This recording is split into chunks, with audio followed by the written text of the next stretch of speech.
सुख बतेरे हो गए, और अब ये सुख होते हैं तो भगवान भगवान करते हैं। एक लाभ ना होया जो हो सकता हमारे हित में ना हो, क्योंकि हम तो बालक है, बिना ज्ञान के बात समझ में आती नहीं। हमारी इच्छाओं का तो अंत है ही नहीं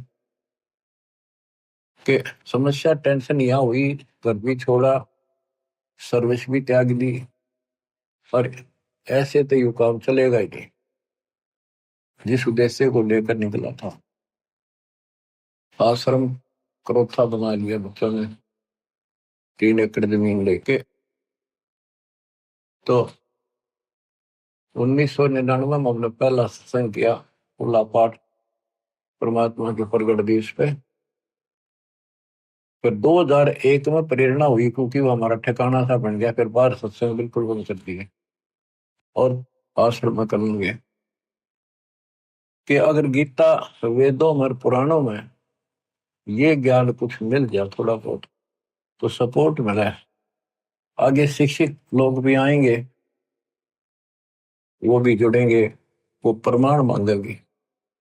इस वाणी को कोई नहीं मानने वाला, बहुत कम। ये तो कबीरपंथी गाते फिरा करते, गरीबदास वाले भी गाते फिरा करते, कोई पीछे नहीं लगा। वैसे देखा देखी थोड़े बहुत दिन लगते हैं, फिर अपना वही पूजाएं करते रहते हैं, पाठ भी कराते रहते हैं, इन सत्संगों में भी आते रहते हैं और पूजाएं भी करते रहते हैं वो। फिर परमात्मा की कृपा हुई, गीता देखी तो अंधेरा हट गया, खुशी का ठिकाना ही मिला।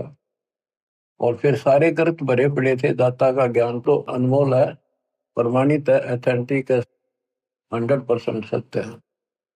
और इसका समर्थन मिलने के बाद तो आज ये रोशनी होगी। तो दास तो कहना चाहता है, इन गीता और वेदों को वो शिक्षित वर्ग नहीं समझ सका, जिस पर हम पूर्ण आधारित हो गए थे कि ये पूर्ण ज्ञानी है, संस्कृत के ज्ञाता है, सारे ग्रंथ संस्कृत भाषा में लिपिबद्ध है। कबीर जी और गरीबदास जी तो अनपढ़ है, इनको कैसे पता हो सकता है? तो क्यों? अब सत्य किसे कहते हैं? सत्य को कुछ दिन दबाया जा सकता है, मिटाया नहीं जा सकता। अब ये ऊपर आ गया, अब ये सूर्य उदय होगा।